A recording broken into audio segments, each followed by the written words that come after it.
Namo tassa bhagavato arahato samma sambuddhassa. Namo tassa bhagavato arahato samma sambuddhassa.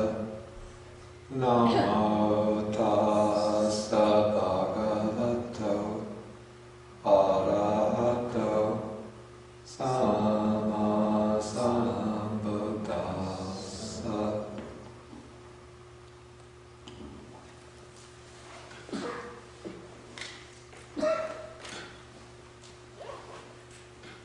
Good morning, everybody. Today is April 24th, 2010.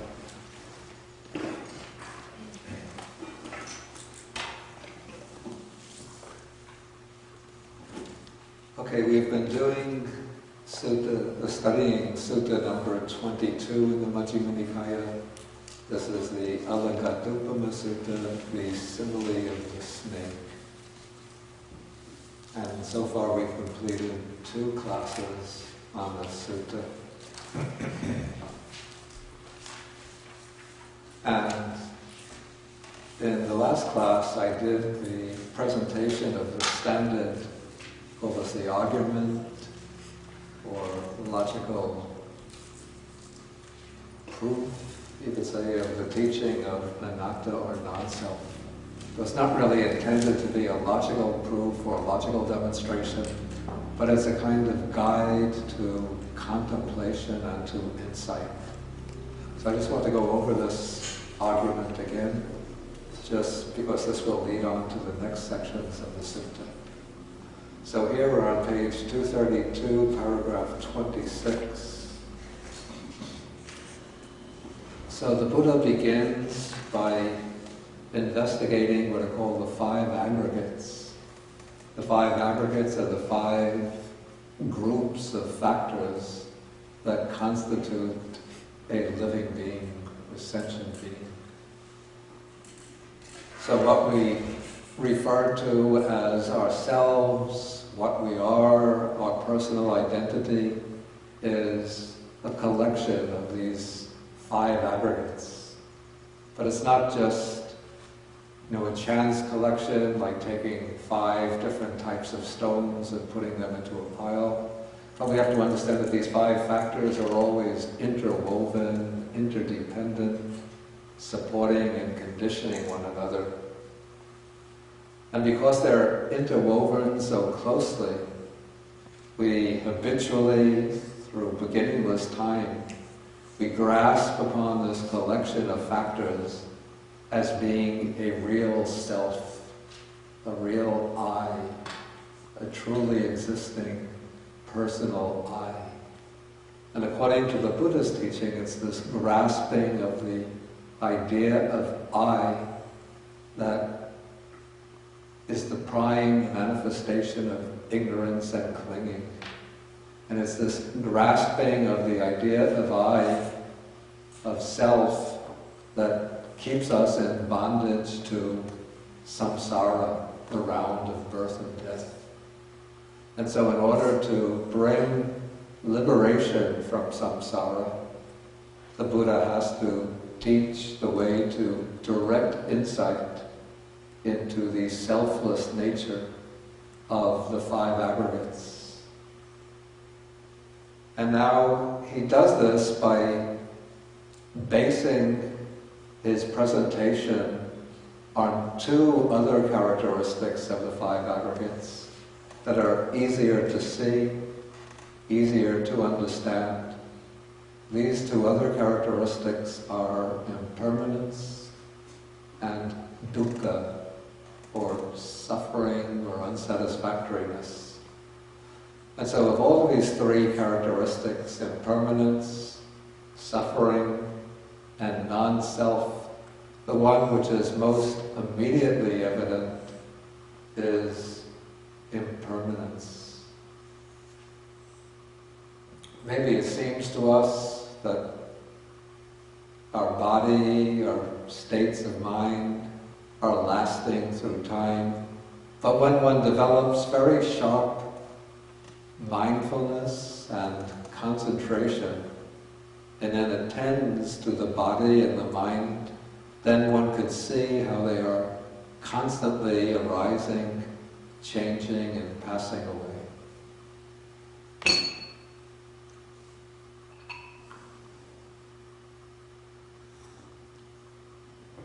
And so the Buddha starts with the first aggregate, which is called the aggregate of material form. This is physical form, or the body, the substance, the factor that makes up the body. And then he asked the monks, what do you think? Is material form permanent or impermanent? Then the monks answer, it's impermanent. Okay, not only in the sense that the body grows old and dies, that is, you could say that's the gross aspect of impermanence. But the subtle aspect of impermanence is that the form of the body, it's always changing. So even as I hold my hand out here, if I really pay close attention to the hand, I can feel within the hand always changing sensations. Those changing sensations indicate that the material substance of the hand is always changing. So we know from, even this is supported by modern biology, if we look into the nature of the body, we see the body is made up of little cells, and then the little cells are made up of a kind of substance, cytoplasm, is it a protoplasm?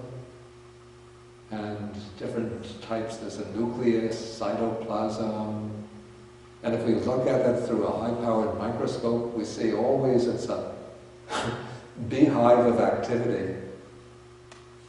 Even when we're sound asleep, not aware of anything in the world, but billions of processes are going on in every cell in the body.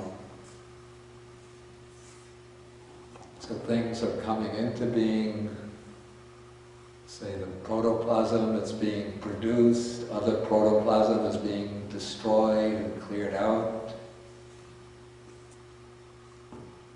Okay, so everything in form is impermanent. Then the Buddha asks us, what is impermanent? It's better in the Pali, dukkha or sukha. It doesn't really mean is it suffering or happiness in the usual sense, but is it, you could say, is it unpleasurable or pleasurable? And if one looks into the nature of impermanence, we see that things that are always changing, passing away, perishing, they're not really a basis for security, for happiness, for well-being. Things are always undependable. Like one day you could be in the peak of health, happy, joyful, vigorous.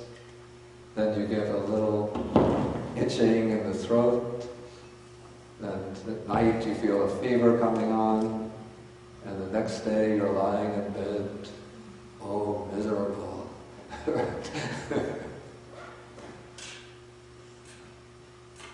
Of course, the misery changes when you recover from the cold, and you feel strong and vigorous, and you think you're happy again.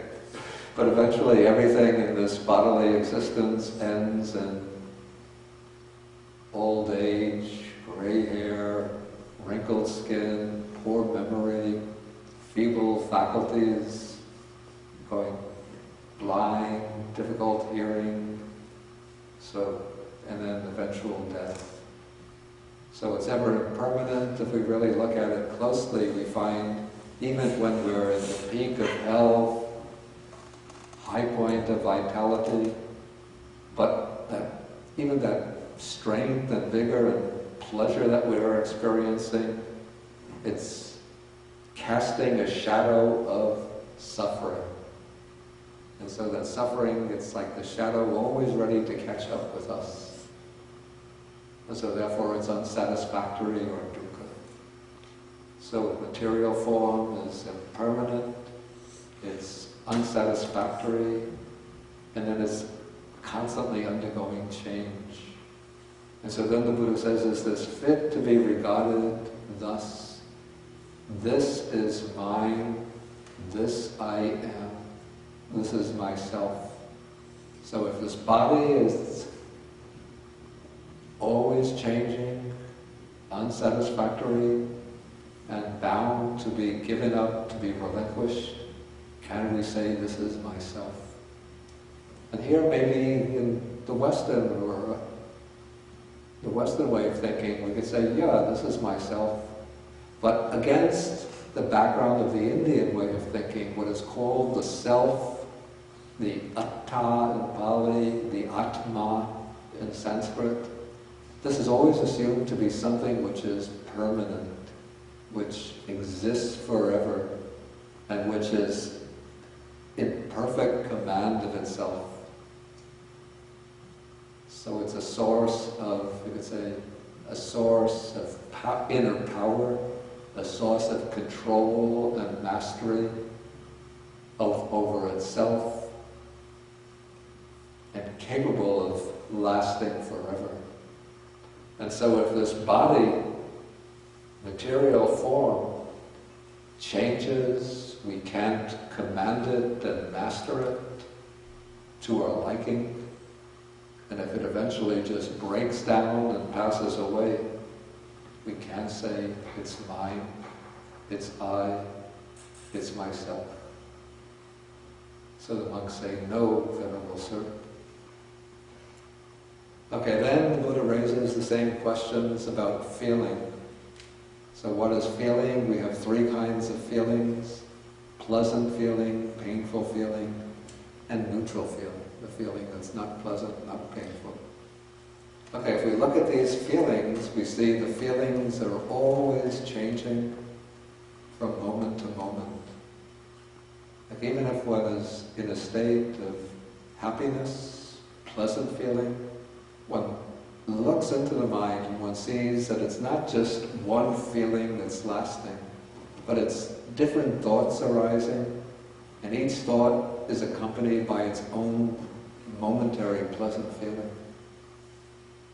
And even say if you're sitting in meditation for a long time, and then you feel some pain in the legs or the back, you think this pain has been going on for such a long time, it's going to be going on forever.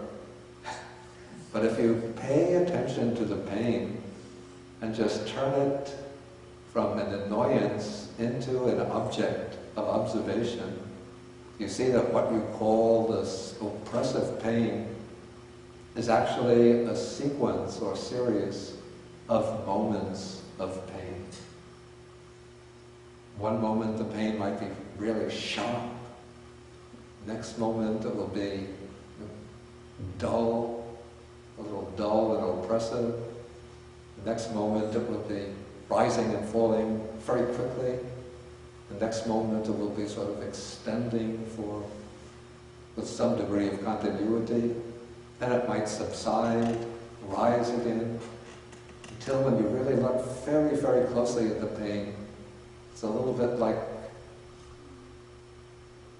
a series of radio waves or light waves just flashing into being and flashing out of being. So the feeling, it's impermanent, always changing,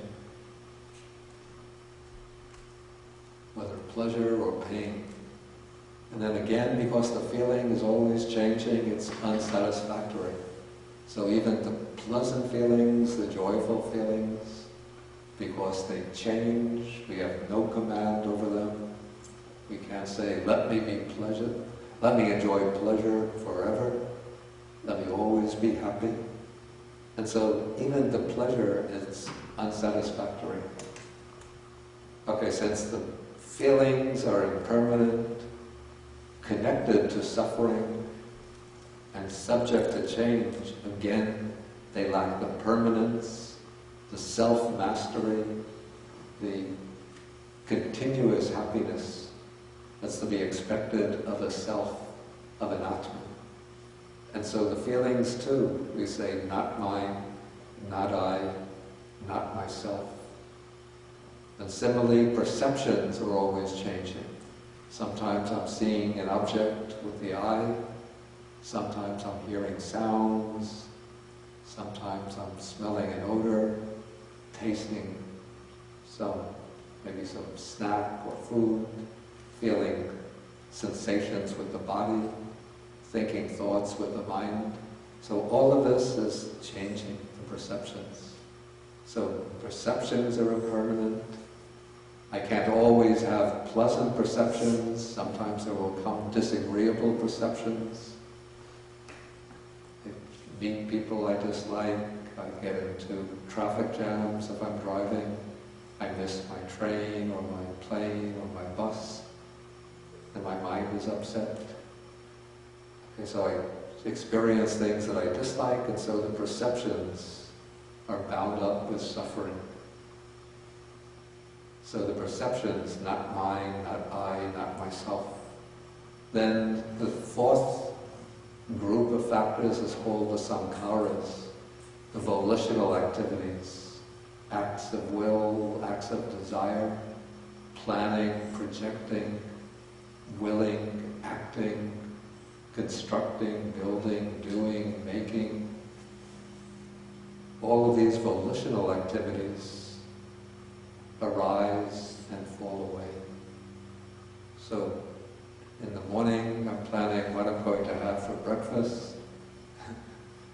When I'm eating breakfast, I'm thinking, what am I going to have for lunch? When I finish the lunch, then I think, what am I going to have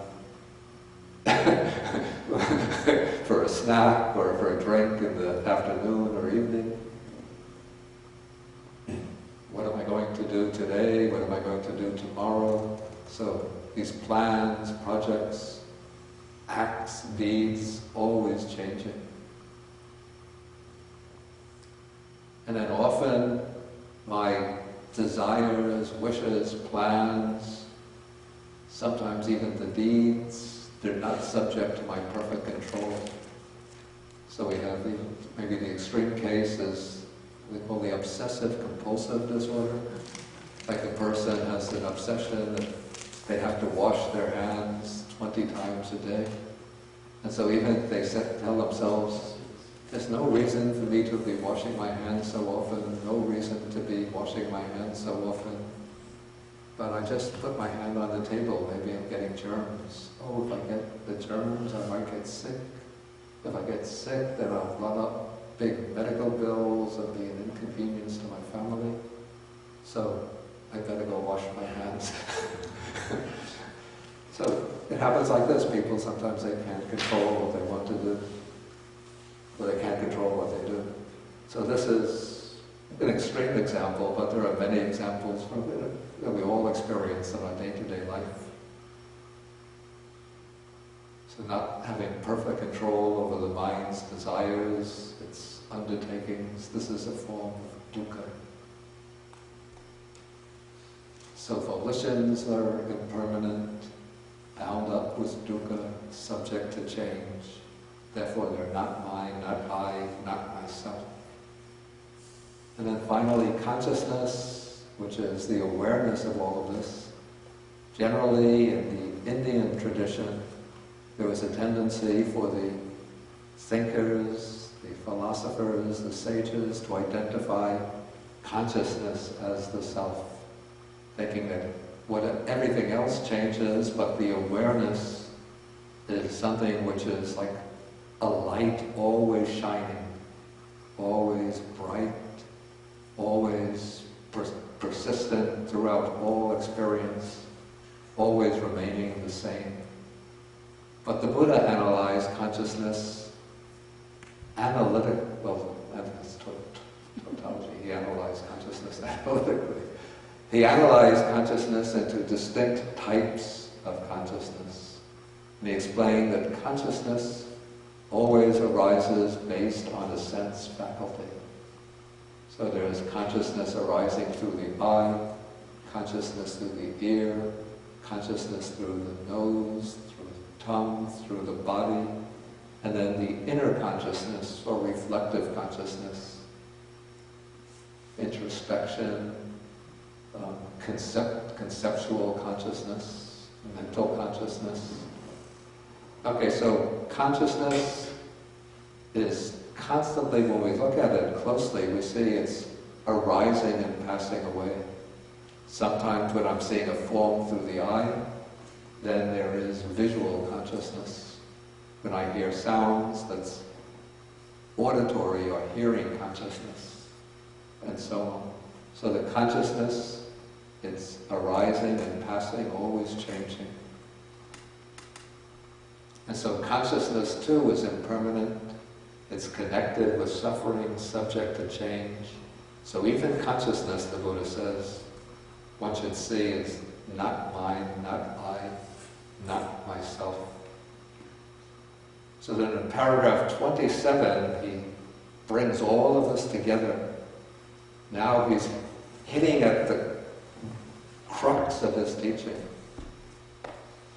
at the idea or perception or insight into non-self that will knock away the clinging to the idea of self.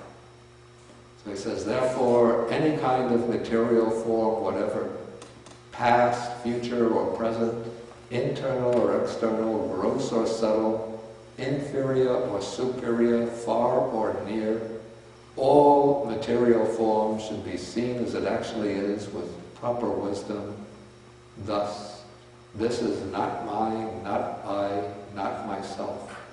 The same with feeling, the same with perception, the same with the mental formations, the same with consciousness. All should be seen with penetrating wisdom as not mine, not I, not myself. And so this isn't just a theory about non-self, but it's actual insight. And it's insight which serves the practical purpose. The purpose is to knock away this clinging or grasping of things, especially the five aggregates, as being mine. This is mine. As being what I am. Instead one sees, this I am not. I'm not the body, not the feelings, not the perceptions, not the volitions, not even the consciousness. And this is not myself.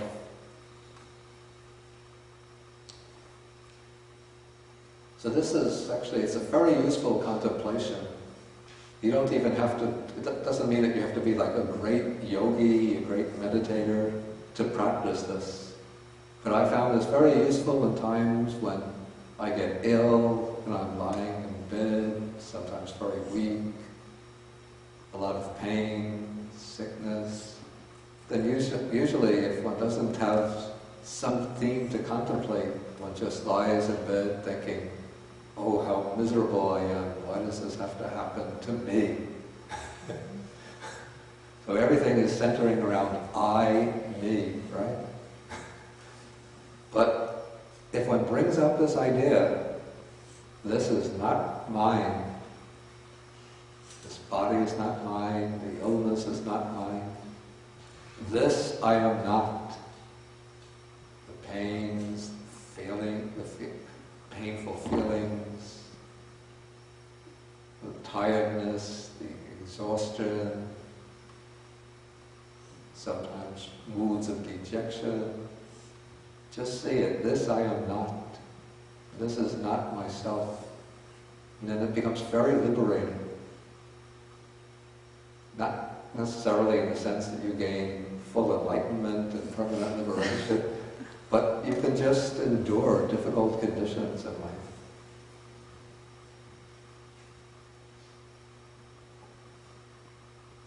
When you lose something of value, maybe a car that you've treasured through the years gets into an accident and you can't use it anymore, or you have a disagreement with an old friend and then the friendship breaks up, or your children do things that you don't want them to do. You just think, this is not mine. Each thing has its own way of acting. And then let them go. It helps to let go. Or you get into an argument with somebody, and then often you hold to your own position, your own opinion, thinking, I'm right, because that's my opinion. They're disagreeing with me, so they have to be wrong. And then you get into a fierce argument, just different opinions clash with each other. That's because both sides are holding to their view as being mine, identifying with that view. But you just consider the view not mine, it's just an idea that's occurred to me. So let's, instead of arguing, let's just try to find out what is the truth, what is the best way of doing something. And so this idea of contemplation, this is not mine, this I am not, this is not myself, can be very helpful. Okay, but here the Buddha is speaking about this from the standpoint of the higher wisdom.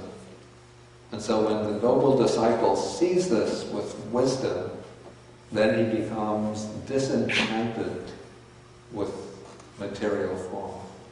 Disenchanted with feeling, disenchanted with perception, disenchanted with the volitional formations, disenchanted with consciousness.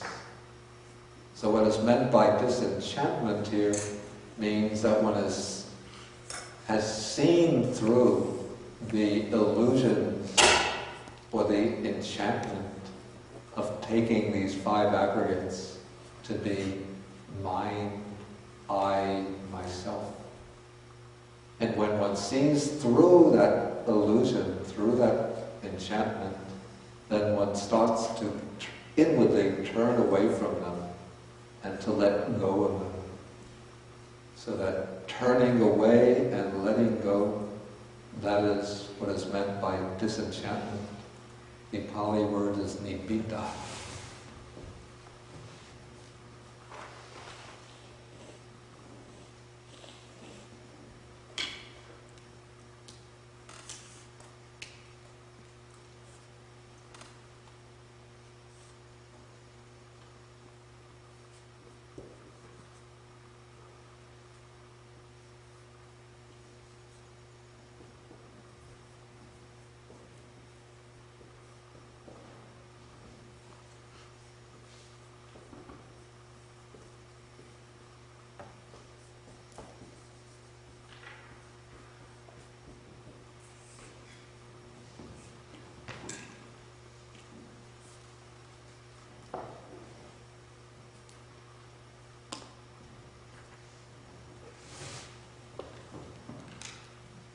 Okay, then as one goes on seeing again and again into the impermanent, unsatisfactory, selfless nature of the five aggregates, one goes on letting go, letting go, letting go, over and over, at deeper and deeper levels, until there comes an occasion when the attachment to the five aggregates, the clinging to them, is completely broken.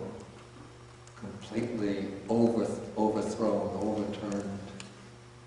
And that is what is called, or translated here, dispassion, viraga.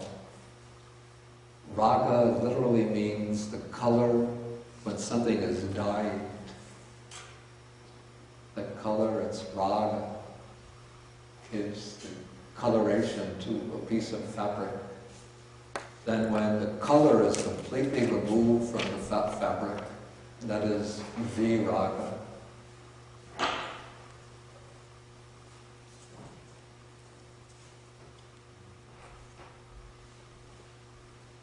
And so this is what we translate dispassion, because passion is like a color that pervades the mind.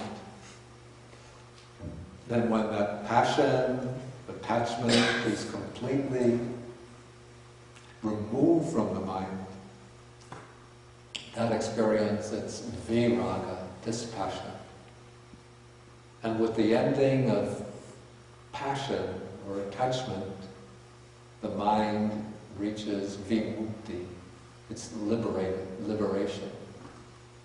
So this is, when we use the word liberation, it actually means liberation from clinging. Or we could say liberation from the three asanas, the three taints, or the three toxins, the three poisonous streams. What are these three poisonous streams?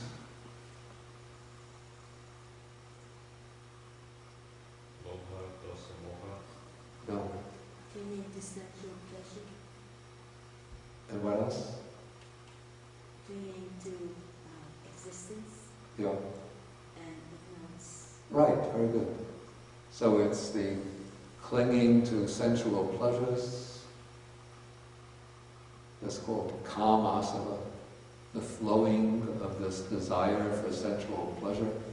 Bhavasana, the flowing of attachment to continued existence. And avijjasana, the flowing of this ignorance, delusion. And when all of those three deadly streams or toxic streams dry up, that is liberation. And then he understands birth is destroyed. Now I don't like that rendering so much. It's more like you say the process of rebirth has been finished. The holy life has been lived. He's lived the complete life of the Noble Eightfold Path. He's done what had to be done. It has fully removed all of the defilements of the mind. And there is no more coming back to any state of conditioned existence in the round of rebirths. Okay, now the Buddha, maybe I'll ask at this point whether there are any questions from this presentation. I had done this last week, but I went through it rather quickly, too quickly. So I wanted to go through it again more slowly to help some of you understand better. So any questions? Okay, there are some questions from the internet. Let's see. If consciousness is always tied to the physical body, does it mean there cannot be a disembodied consciousness in the Buddha's teaching? That is, consciousness cannot leave the body. Actually, there are some passages which speak about a kind of psychic power, a spiritual power, of being able to create another body similar to this physical body, and then one can draw that other body out and send it over vast distances. Apparently, in that body too, the consciousness will be present, and so it can observe things that are going on at a far distance. So there are various subtle things that take place, or various mind-boggling phenomena that take place in the subtle realm. How that works in relation to the physical body, I don't know the details. Okay, what is the main difference between the idea of this I am not, and this is not myself? Is this mainly about the so-called free will? Actually, free will is not really brought explicitly into this discussion, but the way the commentators explain the difference, they say that the idea, I am this, shows the working of what is called conceit. That is, it's a basic tendency to identify with things, not so much for the purpose of finding oneself, but for gaining some kind of self-esteem or some reason to rate oneself as being better than others, worse than others, and so on.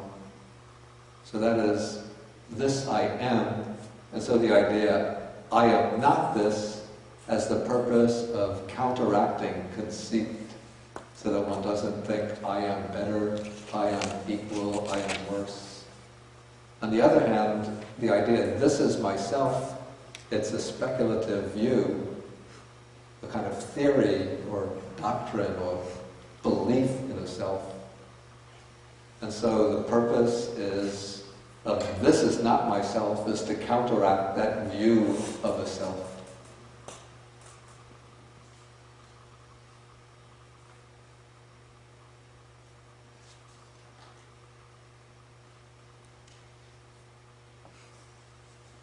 Okay, does liberation of the mind also mean that the mind is detached and removed from the 5 external senses connected to the physical body, as in the jhana states?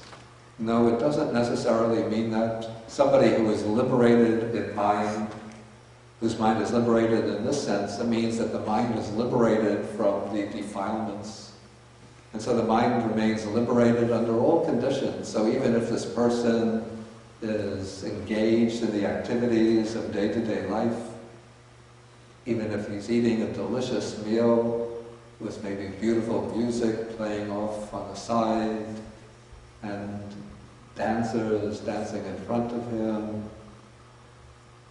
So all of the 5 senses are being, say, provoked or stimulated, but if the mind is completely liberated, then there's no craving or clinging to any of these objects of the senses.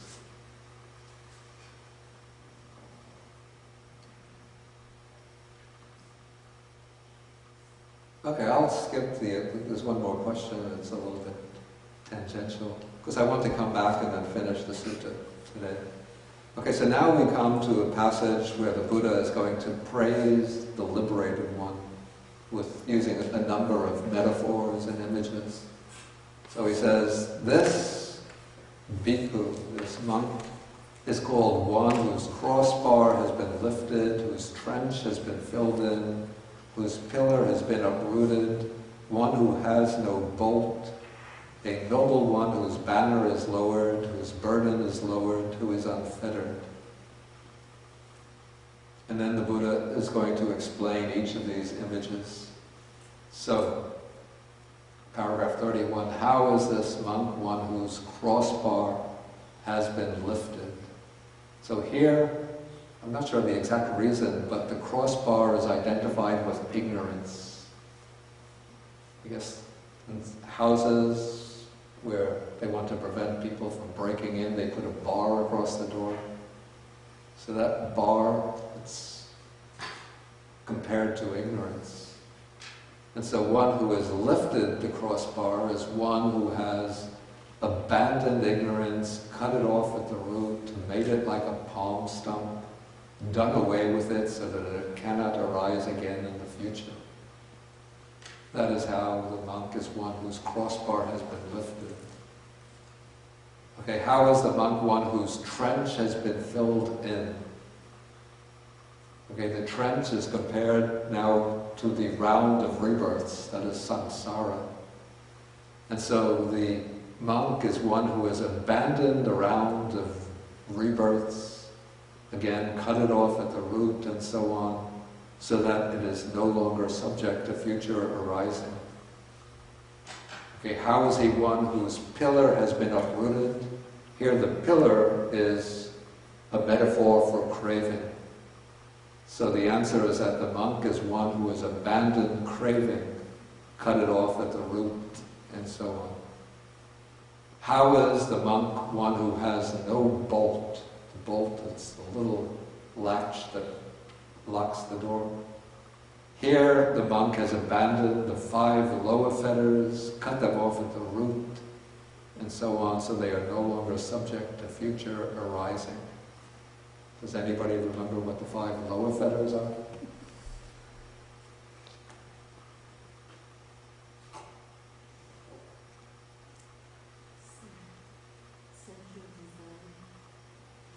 Well, that's one of them, but it's not. Let's take them in a proper order.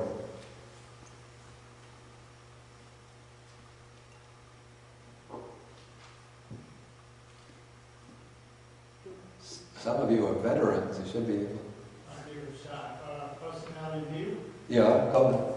doubt, Good.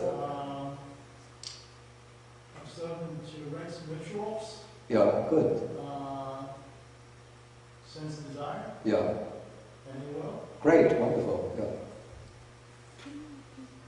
Okay. It's sometimes it's translated personality view or identity view. In effect, this means the view of the self.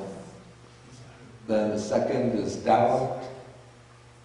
The third is, he said, clinging to rites and rituals or rules and rituals. Okay, that's one translation. It could be also clinging to different kinds of ascetic observances and so on. The fourth is sensual desire, sensual craving. And the fifth is ill will or hatred.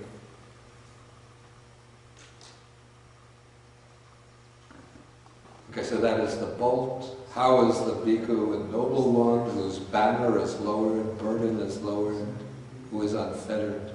So here what's called the banner, that's when you raise the banner, it's a way of showing, these are my credentials.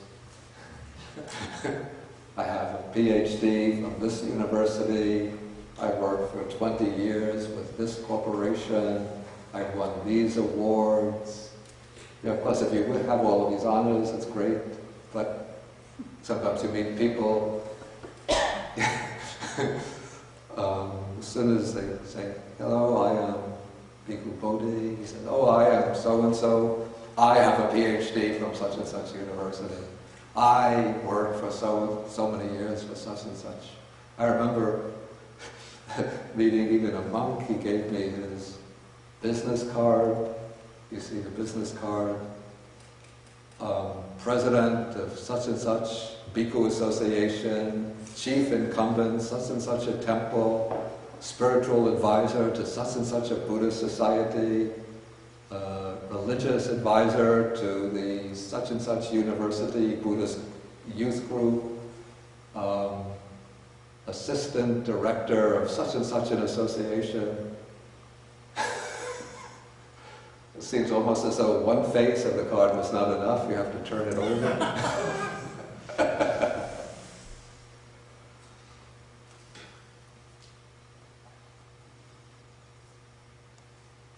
Okay, so the banner, it's the symbol for conceit, the conceit I am. And so one who has lowered the banner is one who has abandoned the conceit I am, cut it off at the root, and so on. Okay, so now the Buddha has finished describing this liberated one, the Arahat. Okay, now we come to a few difficult passages in this sutta. The Buddha, beginning paragraph 36, when the gods, together with Indra, with Brahma, and with Prajapati, these are the Vedic deities, seek a monk who is thus liberated in mind, they do not find, and these words are put in brackets, I think I just added them to help the sentence, anything of which they could say, let's just keep that out, they do not find the consciousness of one thus gone is supported by this. Why is that? One thus gone is untraceable here and now. Now the expression that's rendered here, one thus gone, in Pali, it's Tathagata.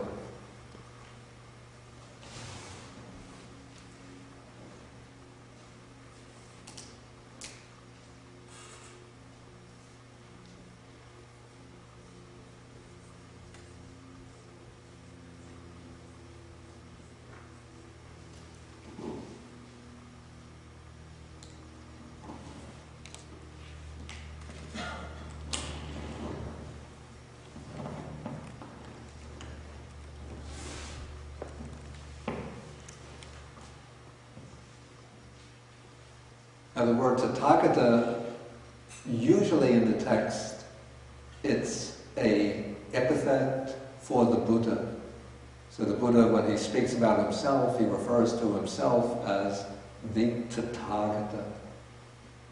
And it means literally one who has gone, one who has thus gone, sometimes rendered, one who has gone to thusness, or one who has gone to the truth, one who has realized the truth. But in this passage, the Buddha is not restricting the word Tathagata to a fully enlightened Buddha, but to anyone who is completely liberated, to any Arhat. And so he says that even the gods, sometimes they seek to understand the mind of the human being. But when they seek to understand the mind of the Arhat, they don't find that mind or consciousness being supported by anything, in the sense of having any point of attachment, anything that's holding the mind down. So the mind of a liberated one, we could say metaphorically, it's like the sky. Sometimes even, I think it's the Dhammapada, speaks about just as the birds fly across the sky without leaving any track in the sky. And so mental events will take place in the mind of a Arhat or Buddha. They don't leave any traces or tracks. And then sometimes in the suttas we find Mara. Mara is the evil one, like the devil. But he's not really evil like the Christian Satan who wants to drag people to hell. But Mara just wants to keep people bound by attachment to the realm of sensual enjoyment. And so sometimes Mara goes looking for the mind of an Arhat, and he searches and searches, but can't find anything, because there's no point of attachment there.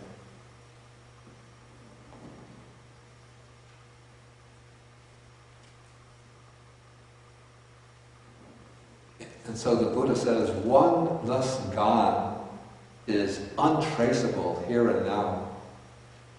And so we could see the body of an Arhat, we could see him going about his day-to-day activities, but there's nothing that we could trace within the mind in the sense of any kind of point of clinging or attachment. Even the sense, I am this, is not in the mind anymore. What that mind is like, maybe some of you know, I don't know myself. Still, as long as we have a lot of attachment to I and mind, it's very difficult to understand the mind which is completely without I and mind. But because there's no attachment to I and mind, it's said that the liberated one, or the one who has gone thus, gone to the ultimate truth, is untraceable, unfindable, undiscoverable. So we see this represented in early Buddhist art from a very early period. Now whenever you hear Buddhist art, the first thing you think of is a Buddha image, right? And even any Buddhist temple, you go into the temple, and the center of the temple is the Buddha image. But in the first 4 centuries, 3 or 4 centuries of Buddhism, no Buddha images. There was art, there was sculpture, but when you see pieces of Buddhist sculpture, there might be like a group of people, like devotees surrounding a place in the middle, which is where the Buddha should be. But instead of seeing the figure of the Buddha, all one sees is a footprint to represent the Buddha, or sometimes the Bodhi tree to represent the Buddha. Because they were trying to represent this idea that an enlightened one is untraceable. There are no tracks by which one could trace the liberated one. And so how did the Buddha statue, Buddha image come into Buddhist art? Who was responsible for that? The Greeks. Yeah, it was Greek colonies, colonies of people of Greek descent that had settled in an area which is now part of Pakistan and eastern Afghanistan that was called Gandhara. And so the Greeks were familiar with the practice of representing their deities with statues. And so Greek sculptors would make sculptures of the Buddha, who, if you have seen statues of Gandhara art, the Buddha looks very much like the Greek god Apollo. In fact, the facial features are more Greek than Indian. Okay, so now the Buddha continues. He says, "So saying, so proclaiming, I have been baselessly, vainly, falsely, and wrongly misrepresented by some reckless